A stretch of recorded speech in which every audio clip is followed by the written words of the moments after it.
Bismillahirrahmanirrahim. Alhamdulillahirabbil alamin. Wassalatu wassalamu ala asyrafil anbiya'i wal mursalin wa ala alihi wa ashabihi ajma'in, amma ba'd.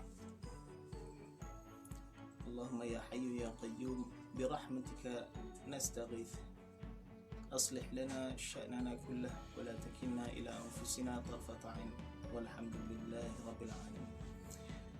Tuan-tuan dan puan-puan yang dirahmati Allah, pada pagi ini kita akan kongsikan satu tajuk yang ringan, tetapi jika kita perhatikan dan kongsikan dan dalami makna dan tajuk yang kita akan kongsikan, iaitu sabar bagimu syurga. Dan tajuk ini ringan, tetapi bagi yang memahami, insya-Allah kita akan mendapat istifadah yang banyak, insya-Allah. Tuan-tuan dan puan-puan yang dirahmati Allah, di dalam Al-Quran Allah Subhanahu wa taala menyebut kalimah as-sabr sebanyak 90 kali, di mana as-sabr ataupun sifat, satu sifat ataupun akhlak juga, dan ini juga disebut sebagai ciri-ciri orang yang beriman, ciri-ciri yang tidak ada melainkan orang yang meletakkan kepercayaan, husnudzan kepada Allah Subhanahu wa taala. Tuan-tuan dan puan-puan yang dirahmati Allah, meletakkan husnudzan ataupun sangkaan yang baik kepada Allah Subhanahu wa taala dari bibirnya kelihatan ringan dan senang, tetapi apabila mereka yang berada dalam situasi yang sedang diuji, mereka itulah yang lebih berhak mengatakan dan mensyarahkan serta berkongsikan apa itu makna sabar yang sebenar. Tuan-tuan dan puan-puan yang dirahmati Allah, perlahan kita pagi ini tanpa perbincangan yang berat, semoga kita mendapat manfaat daripada perkongsian pagi. Ahlan wa sahlan Ustaz Abdul Latif Ismail, jazakallahu khair kerana bersama kita pada pagi ini. Tuan-tuan dan puan-puan yang dirahmati Allah, sabar itu adalah diberikan kepada tiga bentuk, pada tiga kategori. Kategori yang pertama adalah kita bersabar dalam kita menyatakan ataupun mengerjakan ketaatan kepada Allah Subhanahu wa taala. Mungkin kita lihat dalam taat pun perlu sabar. Ya tuan-tuan, kalau kita lihat fardu yang Allah wajibkan kepada kita, solat contoh, mulakan dengan solat subuh, senang tak? Dalam keadaan kita nyenyak tidur, nak buka bangkit daripada tidurnya, kemudian mulai dengan sentuh air sejuknya untuk ambil wuduk, itu tidak lain tidak bukan perlukan pada mujahadah dan kesabaran. Dan firman Allah Subhanahu wa taala, ya ayyuhalladzina amanu isbiru wasabiru warabitu wattaqullaha la'allakum tuflihun, disebut dalam surah Ali Imran. Wahai orang yang beriman, isbiru, sabarlah, wasabiru, tetapkan, kuatkan kesabaran, warabitu, tetapkanlah siap siaga, wattaqullaha la'allakum tuflihun, dan bertakwa kepada Allah, semoga kamu beroleh kejayaan.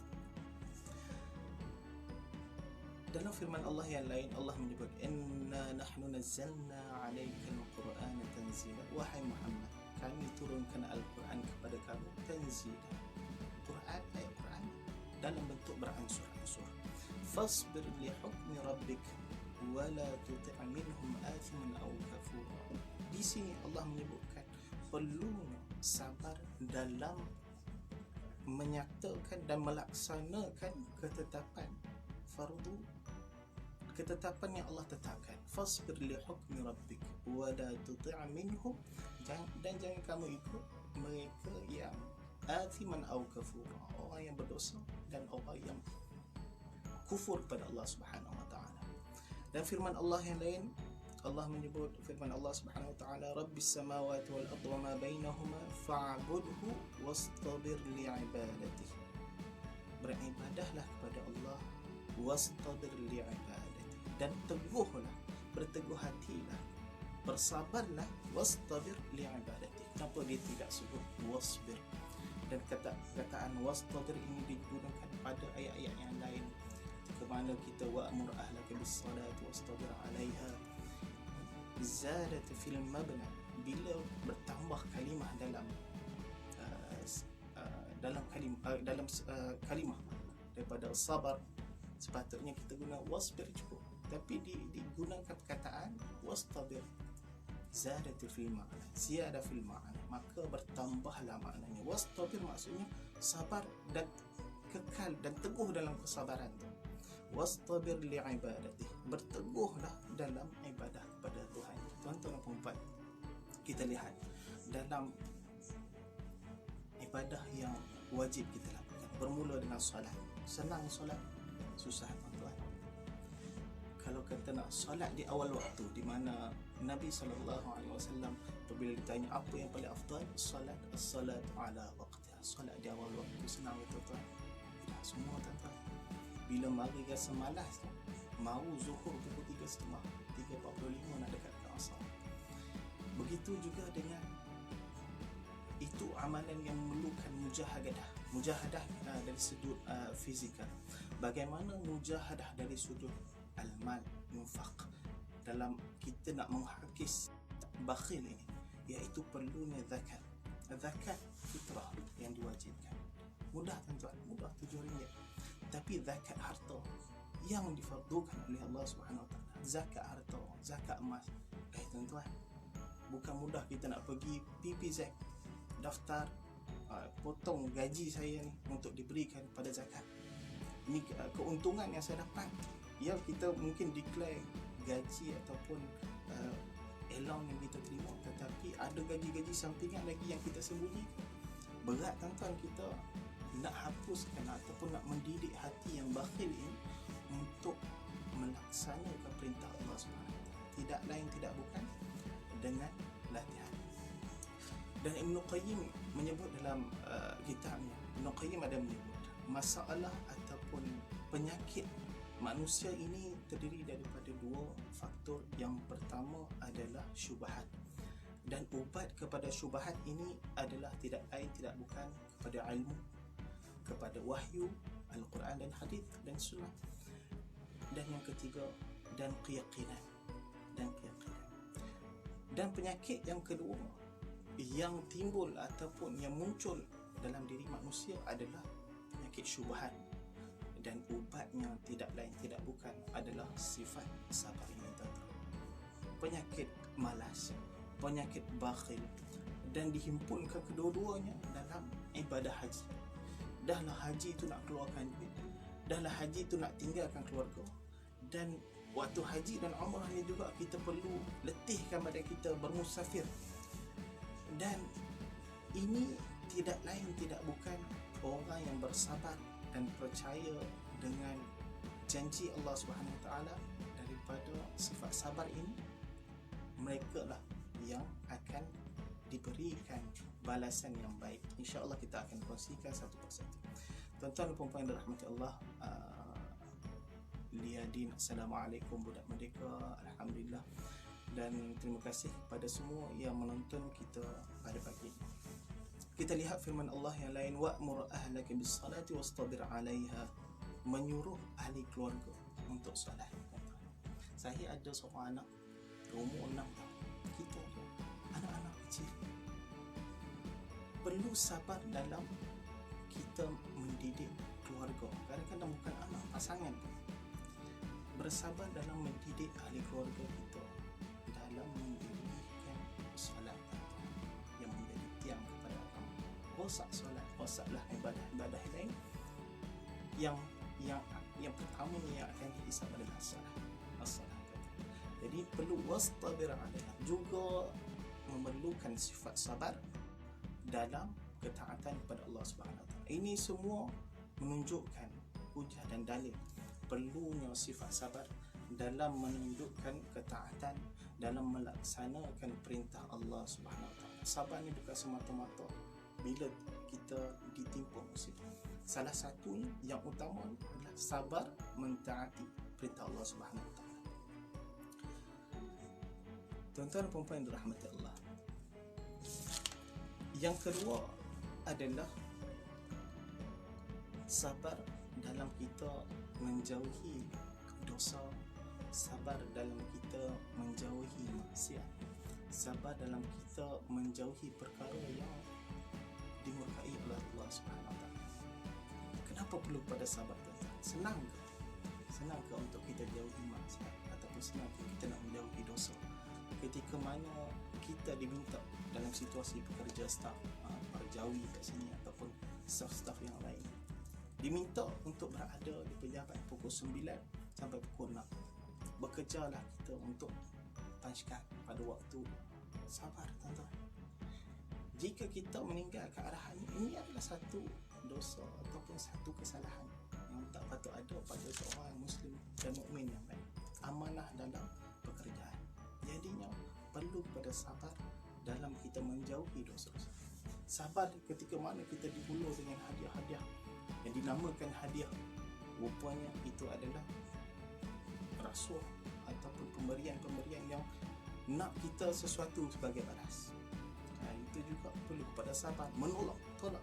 Orang bagi 50 tak apa, tapi kalau orang bagi sesuatu dengan jumlah yang banyak, tu ustaz yang ada seluruhan tu pun tercabut seluruhan ustaz. Jadi tuan-tuan, ada seorang pensyarah ni menceritakan apabila dia diamanahkan untuk menjaga 50 dulu sumbangan daripada seorang yang infak, yang berhati mulia. Jadi yang dia kata, berikan kepada pelajar universiti. Infak ini bagi mereka yang memerlukan. Bila terima duit tersebut, marilah segala hujah dan dalil, adanya bahagian untuk kamu, kamu yang diamanahkan, adanya portion untuk kamu. Jadinya syaitan masa itu akan cuba masuk. Dia serang lagi tinggi darjat, profesor naik doktor, naik profesor, lagi tinggi darjat, lagi tinggilah ujiannya, tuan-tuan. Lagi tinggi ujian. Mari syaitan, mari iblis yang menasihati dengan nasihat-nasihat yang buruk. Apatah lagi kalau ada orang lain kita tak apa, Allah Maha Pengampun. Tidak, tuan-tuan. Suara kurang jelas. Mungkin suara saya yang slow ataupun ada masalah dekat sini. Sorry. Okey, boleh ya? Mungkin suara saya sendiri. Rasanya banyak masjid lah yang menegur perkara yang sama. Terima kasih Dr. Nurul Iman yang menegur. InsyaAllah kita tinggikan suara. Okey, tuan-tuan dan puan-puan yang dirahmati Allah, sabar menjauhi dosa ini, menahan diri dari perbuatan yang haram seperti berdusta, ya tuan-tuan. Ketika kita diminta untuk menyampaikan fakta ataupun kebenaran, marilah tugasan. Dia ada waktu-waktu yang kita cuba memujuk diri, tak apalah, berbohonglah sekali, berbohong ataupun berdustalah sekali untuk keselamatan. Tak boleh, tuan-tuan, tak boleh. Orang Muslim, seorang yang beriman, dia boleh membunuh, dia boleh berzina, boleh jadi sahaja dia ni pembunuh, dia boleh jadi seorang penzina. Tetapi seorang yang beriman tidak akan sekali-kali berdusta. Sifat dusta itu jauh daripada orang yang beriman, tuan-tuan. Daripada masuk pada muamalah yang adanya riba, tuan-tuan, bank ataupun mana-mana pihak yang menawarkan dengan bunga-bunga yang ataupun kontrak-kontrak yang pengembaliannya lebih tinggi, tuan-tuan. Kita pun rasa nak masuk, tapi bukan tak Islami. Kita pun mungkin boleh mari pula dari hujah dalil dan benda ni ada khilaf. Tapi orang yang tahu bahawanya adanya ujian syubhat dan syahwat ini, tidak lain tidak bukan akan lari kepada ilmu, lari kepada firman Allah Subhanahu Wa Taala. Dan dia tahu bahawa firman Allah Subhanahu Wa Taala, wal akhiratu khairu wa abqa, dan akhirat itu lebih baik untuk kamu dan lebih kekal. Orang yang faham, dia takkan dan cuba belajar dan bermujahadah menjauhi apa yang dilarang oleh Allah Subhanahu Wa Taala. Firman Allah Subhanahu Wa Taala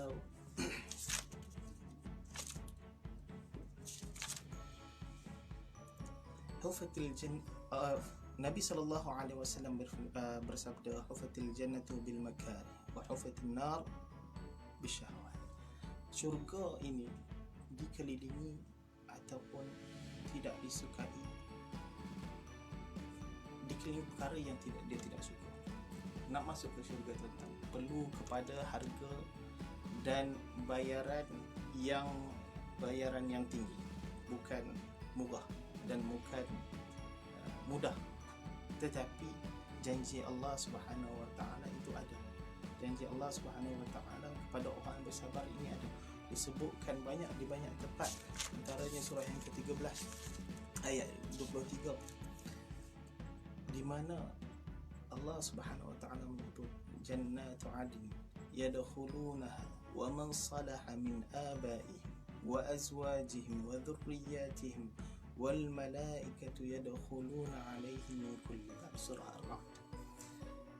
Diberikan balasan jannatu adn. Adn membawa maksud tempat tinggal mukim, yakni syurga, yang di dalamnya yadkhulunaha wa man salaha min abaihim, orang yang bersabar. Ganjaran dia apa tuan-tuan? Ganjarannya mereka dapat menarik ahli keluarga moyang dan ke atas, abaihim, ke atas, bersama-sama dengan mereka. Kerana apa? Akan menjadi tenang dan kegembiraan pada di hari akhirat kelak bila ahli keluarga yang ke atas dapat bersama. Wa azwajihim, pasangan mereka. Wa dhurriyyatihim, bukan wa auladihim. Dhurriyyat maksudnya anak, cucu dan ke bawah. Bagi orang yang bersabar, dia tak ada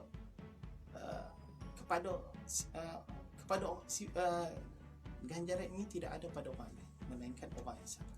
Jannatu adn wal malaikatu yadkhuluna alaihim min kulli bab.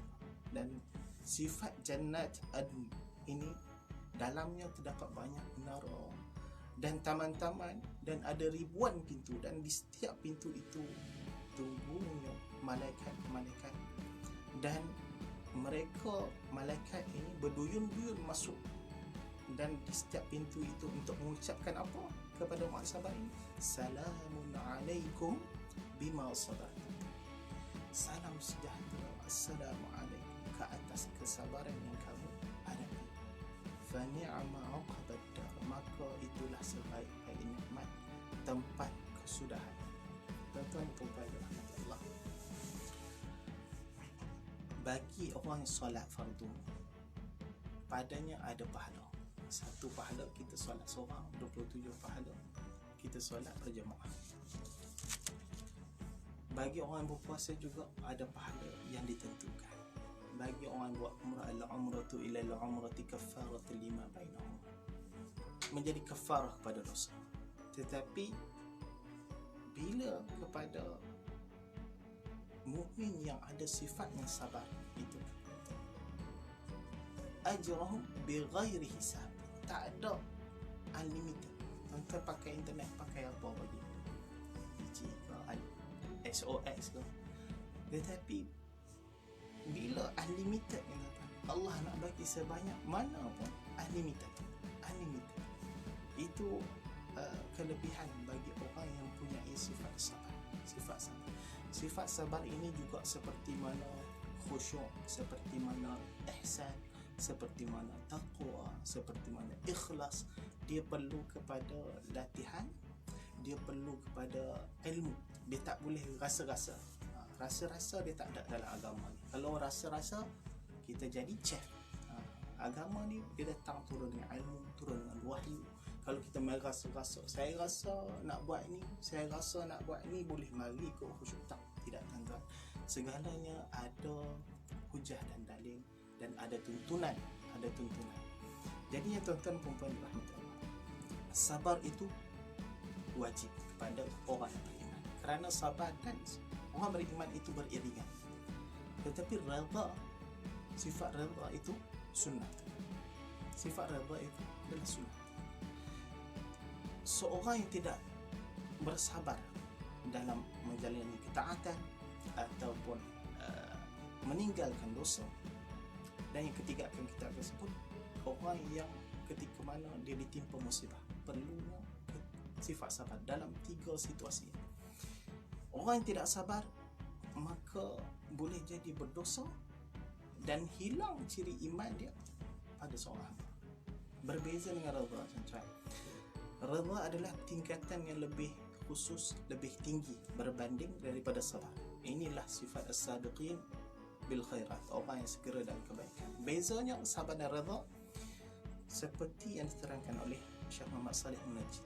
Dia kata redha itu dia tidak rasa susah, tidak rasa sakit, tidak rasa keluh kesah ketika menjalani ketaatan ataupun meninggalkan maksiat ataupun ditimpa takdir ataupun musibah.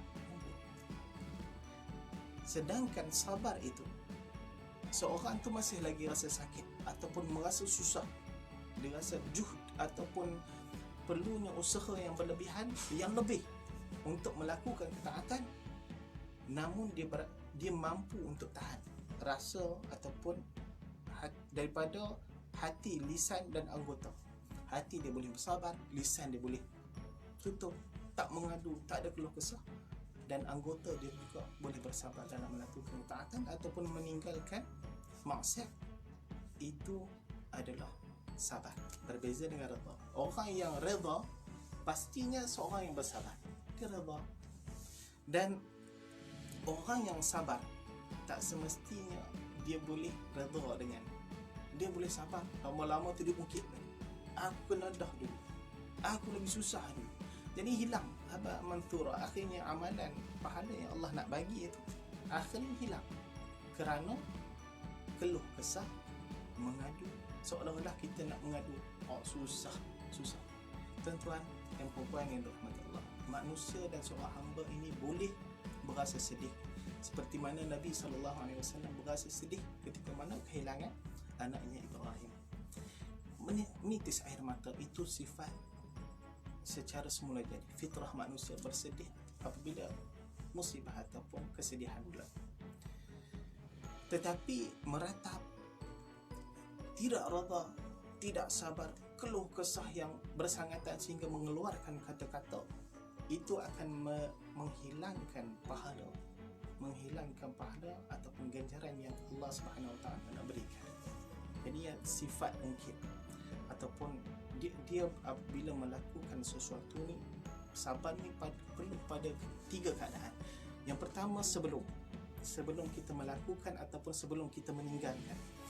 Sebelum kita lakukan sesuatu, nak tak nak perlunya ikhlas 100% kerana Allah Subhanahu Wa Taala. Kenapa buat? Kerana Allah. Kenapa tinggalkan? Kerana Allah Subhanahu Wa Taala.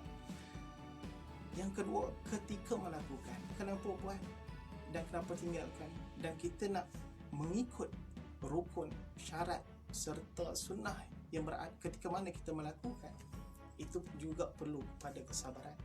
Dan yang ketiga adalah sabar selepas melakukan ataupun meninggalkan. Kita melakukan suatu amal ibadah, bagaimana kita nak tutup mulut daripada kita beritahu orang lain, saya bagi sesuatu dulu saya buat.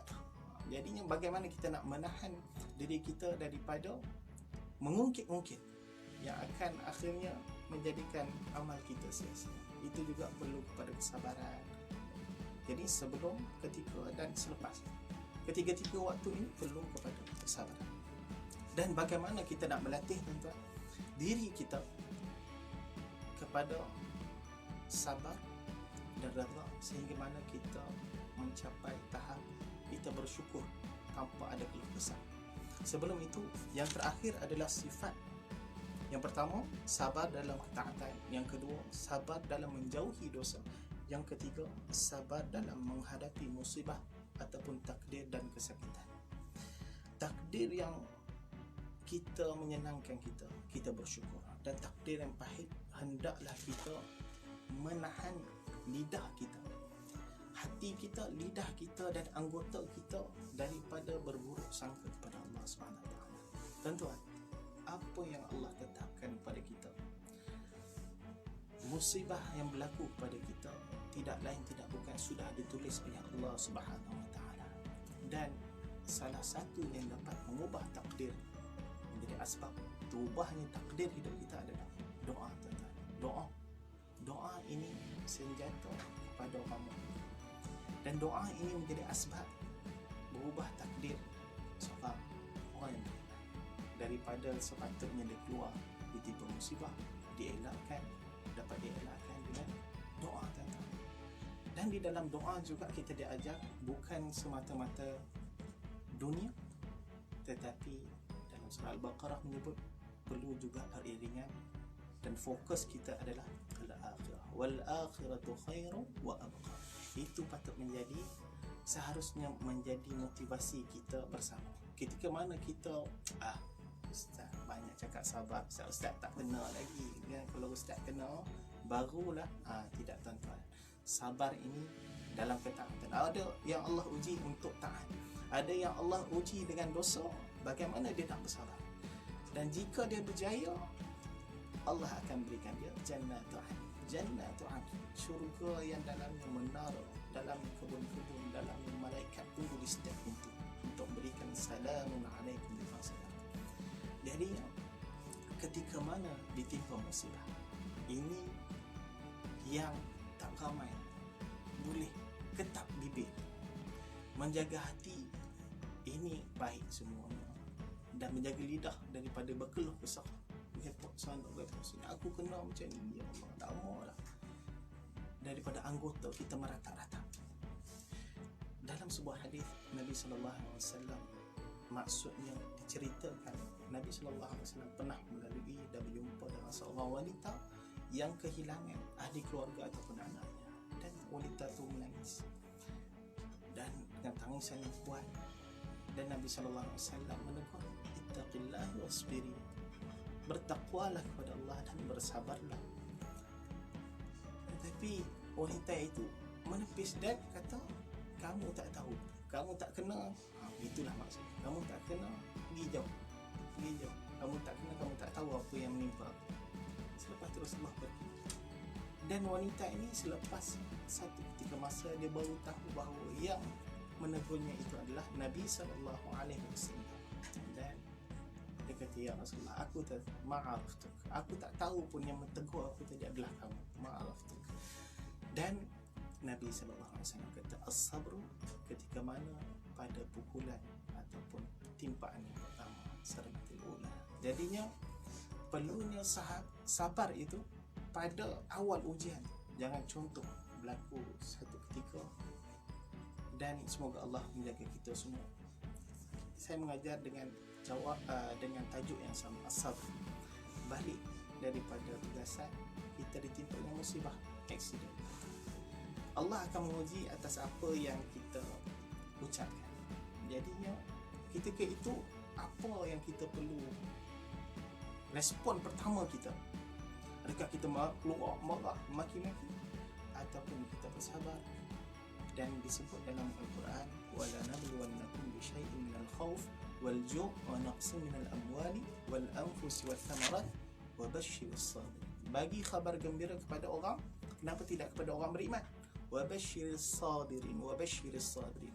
Kami akan uji kamu bisyai'in minal khawf wal ju', ketakutan, wal ju' wa naqsin minal amwali wal anfusi wath thamarat. Allah dah sebut kekurangan harta, kekurangan jiwa, ataupun kehilangan ahli keluarga, wath thamarat, ataupun buah-buahan makanan. Wa basyiris sabirin, dan khabar gembira bagi orang yang bersabar. Alladzina idza asabatuhum musibatun qalu inna lillahi wa inna ilaihi raji'un. Ya Allah, ini tuan-tuan sifat yang kita boleh contoh dalam Al-Quran ini, tuan-tuan. Cukup dengan tauhid, cukup dengan contoh akhlak, cukup dengan kisah fiqh, cukup dengan tasawuf, dengan Al-Quran. Kadang-kadang kita bertanya, ustaz, dalam kuliah di masjid kenapa penuh Al-Quran, tadabbur Al-Quran, tafsir Al-Quran, tadabbur Al-Quran? Tuan-tuan, dalam Al-Quran itu merangkumi keseluruhan. Ada semua, tuan-tuan, ada semua. Bila disebutkan tentang tasawuf ataupun akhlak, ini contoh, tuan-tuan. Bila ditimpa musibah, asabatuhum musibah, qalu inna lillahi wa inna ilaihi raji'un. Katakan, inna lillahi, kita milik Allah, wa inna ilaihi raji'un. Itu sifat orang beriman, tuan-tuan. Dia tahu apa sahaja bentuk musibah yang Allah turunkan baik baginya. Kita beriman, tanamkan iman bahawa apa sahaja yang Allah tetapkan pada kita adalah baik. Susah, senang, ujian, tekanan, semuanya baik untuk kita. Dalam surah Al-Baqarah juga kutiba alaikumul qital ayat 2 terangkan wa huwa kurhun lakum wa asa an takrahu syai'an wa huwa khairun lakum. Diwajibkan untuk kamu al-qital, perang. Kutiba alaikumul qital wa huwa kurhun lakum, dan perkara ini tidak disukai oleh kamu. Ya, masa zaman Rasulullah sallallahu alaihi wasallam disebut dan dipanggil untuk perang, dan perkara ini menggugat ataupun menyulitkan, merisaukan sebahagian para sahabat waktu itu.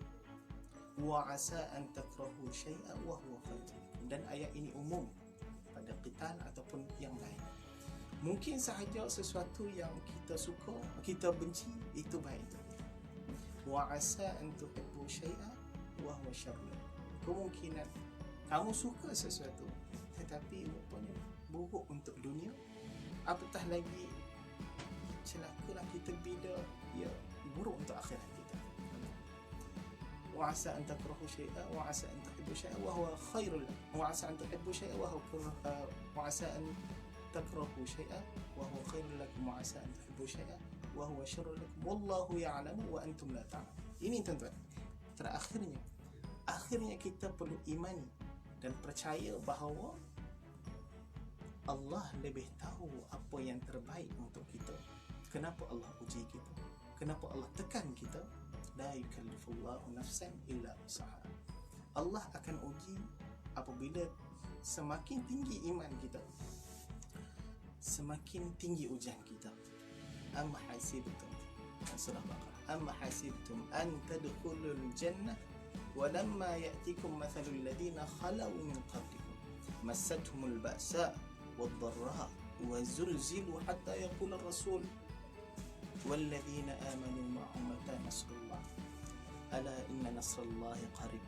Tuan-tuan, maksudnya apakah kamu kira kamu akan masuk syurga sedangkan tidak mari lagi ujian ataupun apa perkara yang menimpa, hal yang menimpa orang sebelum kamu? Massathumul ba'sa, massat, dia tidak gunakan ayat asabathumul ba'sa. Massat maksud dicalikkan ataupun ditimpakan sedikit. Al-ba'sa ni masalah, isu-isu yang menyulitkan. Wad-dharra, dan tekanan ataupun penyakit. Di sini Ibn Mas'ud dan Ibn Abbas kata ad-dharra ini juga adalah penyakit, dan al-ba'sa adalah kefakiran, masalah. Dan wazulzilu hatta yaqula ar-rasul walladzina amanu ma'ahu mata nasrullah. Wazulzilu ini adalah sesuatu masalah ataupun musibah yang menggoncang jiwa, menggoncang hati kita. Saya ada seorang ahli keluarga yang kehilangan. Apabila mendengar anak dia aksiden, meninggal dunia, bumi ni terasa seperti bergoncang, seperti tak ada magnet.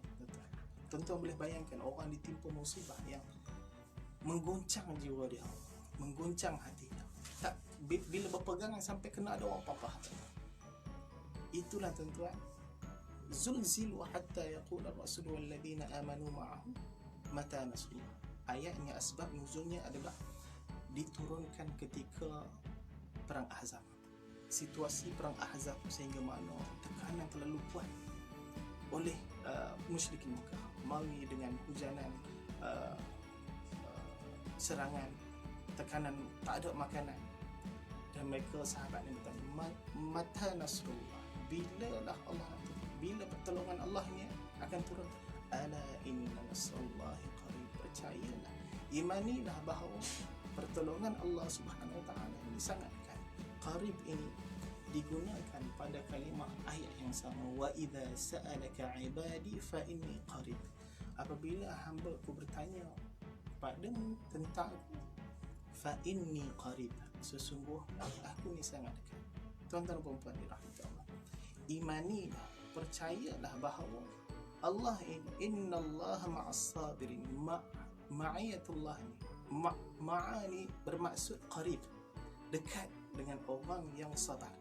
Allah dekat dengan orang yang sabar. Allah dekat dengan orang yang sentiasa memohon kepada Allah Subhanahu wa taala. Idza sa'alaka 'ibadi 'anni fa inni qarib. Aku sangat dekat dengan orang yang sentiasa memohon kepada aku. Sabar sifat yang suatu yang perlu pada latihan, mujahadah dan latihan.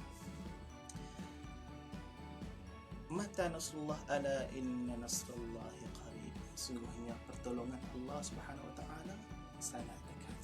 Mungkin ada yang syahid, mungkin ada yang tidak sempat merasa nikmat di atas muka bumi, tapi atas dasar kesabarannya diberikan balasan yang baik, sebaik-baik balasan di akhirat kelak. Fa inna ma'al usri yusra, inna ma'al usri yusra. Bergandingan kalimah al-usr dan yusr, kesusahan, kesulitan, dengan al-yusr, dengan kesenangan, dengan bantuan dan kesenangan ini, tuan-tuan, dia beriringan. Jadi percayalah bahawa, tuan-tuan, bahawa tidak akan kekal kesulitan itu, kesulitan, dan tidak akan kekal aman ataupun nikmat itu tanpa kita diuji untuk mendapatkan balasan syurga Allah Subhanahu wa taala. Tuan-tuan dan puan-puan dirahmati Allah, 4 langkah untuk kita mencapai sabar ataupun melatih sabar dan redha ini sehingga mencapai tahap syukur. Yang pertama adalah beriman bahawa pilihan dan takdir yang Allah tentukan bahawa adalah yang terbaik untuk kita. Beriman Allah tentukan the best, yang terbaik untuk kita. Dan sifat ini, iman kepada takdir Allah ini, baik ataupun buruk, adalah tak ada melainkan kepada seorang mukmin, seorang yang beriman. Dalam sebuah hadis Nabi sallallahu alaihi wasallam yang diriwayatkan oleh Suhaib, qala Rasulullah sallallahu alaihi wasallam, ajaban li amril mu'min. Sangat ajib, menakjubkan sifat orang mukmin ini. Inna amruhu kullahu khair wa laysa dhaka li ahadin illa lil mu'min. Seluruh perkara urusan ini baik untuk seorang mukmin dan tak ada sikap ini melainkan pada orang mukmin. Bagaimana sikap dia? In asabathu sarra syakar. Bila dia diberikan kenikmatan, kegembiraan, dia akan bersyukur. Syakar. Fakana khairan lah, dan itu baik untuknya. Wa in asabathu dharra, dan apabila ditimpakan dharra, kemudaratan, sabara wa kana khairan lah, dia akan bersabar dan itu baik untuknya. Dan sifat ini, sabar dan syukur, tidak ada melainkan pada seorang mukmin. Perkara ini perlu mujahadah dan latihan, syukur dan bersabar. Yang kedua, ingat bahawa musibah ini adalah antara asbab Allah menghapuskan dosa kita, dan untuk kita berjumpa dengan Allah Subhanahu wa taala dalam keadaan kita bersih daripada dosa. Betapa baiknya Allah, betapa rahimnya Allah Subhanahu wa taala, bahawa Allah Subhanahu wa taala memberikan kita banyak peluang untuk dengan puasa yang baru, puasa Muharram, dengan sebelum tu lagi puasa Ashura, kemudian sebelum tu lagi puasa Arafah, diampunkan dosa sebelum dan selepas. Jadinya, tuan-tuan, begitulah Allah mahu kita berjumpa dengan dia dalam keadaan kita reda dan meredai. Kita reda bahawa Allah sudah memberikan segala nikmat dan Allah meredai kita, tuan-tuan. Radiyatan mardiyah, fadkhuli fi ibadi wa dkhuli jannah. Dan sifat ini, reda, sifat reda ini, kita reda dengan nikmat ataupun ujian apa sahaja yang Allah timpakan, ini adalah sikap orang beriman. Jadi yang musibah asbab kepada hapusnya dosa. Ma yazalul bala bil mu'min wal mu'mina fi nafsihi wa walidihi wa malihi hatta yalqa Allah wa ma alaihi khati'ah.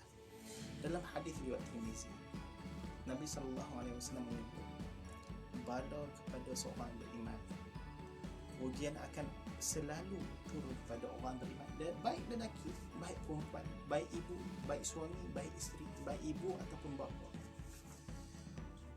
pada diri dia, pada anak dia mungkin, pada harta dia, hatta yalqallah wa ma alaihi khati'ah, sehinggalah dia bertemu dengan Allah Subhanahu wa taala dan tak ada padanya dosa-dosa jika dia bersabar. Dan yang ketiga adalah memandang bahawa musibah yang menimpa kita adalah lebih kecil berbanding musibah orang lain. Tuan-tuan, apa yang paling teruk sedang menimpa tuan-tuan sekarang? Perempuan, ibu-ibu sekarang, apa? Kekurangan pendapatan ataupun kerosakan, kesakitan, kehilangan ahli keluarga. Sebut sahaja segala bentuk kesedihan dan musibah yang tuan-tuan, perempuan sedang alami sekarang. Ketahuilah dan percayalah, akhirnya kita tetap akan bertemu Allah Subhanahu Wa Taala. Yang kedua, ketahuilah bahawa ada mereka yang lebih teruk daripada kita. Kita berasa teruk dah ujian Allah bagi ni, rupanya ada yang lebih teruk. Ada mereka yang bermalam di hospital berbulan-bulan kerana kesakitan. Kita, Allah baru mari seminggu sakit, rasa berat dah ujian. Tetapi tuan-tuan, ketahuilah, lihat orang di bawah ataupun lebih teruk ujiannya berbanding kita, nescaya hati kita akan menjelas, sebab hati kita akan lapang, hati kita akan terdidik dengan sikap sabar dan redha. Yang terakhir tuan-tuan, ini adalah ingatlah bahawa balasan sabar dan redha ini adalah pahala daripada Allah bighairi hisab, tanpa pahala dan tanpa limit, tanpa limit. Jadi tuan-tuan dan puan-puan yang dirahmati Allah, saya mengajak semua tuan-tuan dan puan untuk kita menjadikan sikap sabar ini satu sikap yang ada pada diri ketika mana kita bekerja, ketika mana kita dalam berkeluarga, ketika mana kita bersikap ataupun dalam situasi sebagai seorang anak. Seluruhnya perlu kepada sikap sabar, dan kita mendoakan semoga akhlak ini akan terbit pada setiap Muslim dan menjadi solusi kepada kita untuk tenang, tertminan ataupun tenang dalam menghadapi hari-hari kita, kesibukan kita pada setiap hari tuan-tuan. Aqulu qawli hadza, astaghfirullahal azim li wa lakum. Assalamualaikum warahmatullahi wabarakatuh. Terima kasih kepada yang menonton. Khairul anam, pesan dari hati dan semua yang bersama. Maafkan kesalahan dan kekurangan perkongsian saya. Sallallahu alaihi wasallam walhamdulillahirabbil alamin. Assalam.